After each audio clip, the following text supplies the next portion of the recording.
अब आप देखिए ये सवाल आया, ये सवाल इतना बड़ा है और मैं देखता हूं कि बच्चे इन सब सवालों को बहुत अलग अलग अंदाज में करते हैं। आप सवाल पढ़ लीजिए, आप कैसे करते हैं मुझे नहीं पता, अगर आप ऐसा करते हैं तो जरूर बताइएगा। जैसे ये कह रहा है एक कैंडी की दुकान का मालिक 3 प्रकार की कैंडी खरीदता है, लाल, नीली, हरी।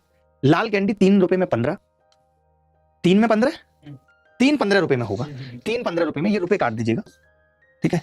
3 15 रुपए में, नीली 4 18 में, हरी 5 22 रुपए में खरीदी जाती है। 1:1:2 के अनुपात में मिलाता है, सभी मिश्रित 2 के लिए 10 पर बेचता है, उसका लाभ या हानि बताओ। अब पता है इसमें बच्चा सबसे पहले क्या गलती करता है, मैं देखता हूं वो क्या करेगा, इन सबको इक्वल बनाने की कोशिश करेगा। 3 4 5 का एलसीएम लेगा, फिर लास्ट वाली को 2 से गुणा कर देगा, जबकि आपको पता है कि पेपर में ये सब करने का वक्त नहीं है।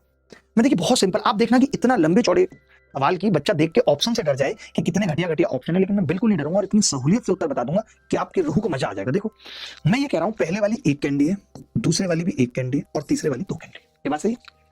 आपने कहा पहली 1 कैंडी में 5 रुपए में खरीद रहा हूं, दूसरी वाली में 4.5 में खरीद रहा हूं और तीसरी वाली में 4.4 में खरीद रहा हूं। ये कह सकता हूं? आप देखना, आप मेरी कैलकुलेशन और हर चीज देखना, नताशा आप भी देखना, आपको मजा ना आए तो कहना।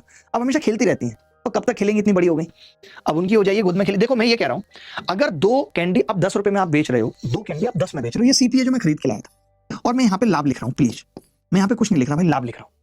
ये तो सीपी है जिसमें मैं खरीद के लाया हूँ।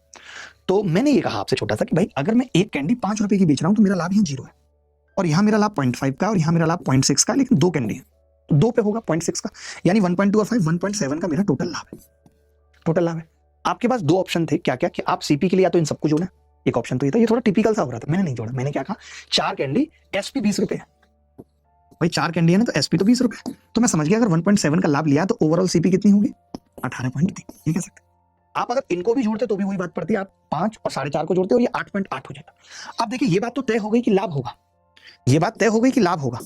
मैं इतना भी समझ गया कि इसका 10% अगर लाभ होता तो 1.83 का होगा, तो मैं ये भी समझ गया कि लाभ 10% भी नहीं है, तो फिर एक ही ऑप्शन बच गया 10 से कम है बी। क्या ये सवाल आपने इतनी सहूलियत से एग्जाम में किया था? आपको नहीं लगता कि अगर आप इस सवाल को इतनी सहूलियत से एग्जाम में करते तो आपका दिमाग ठीक रहता, ठंडा रहता?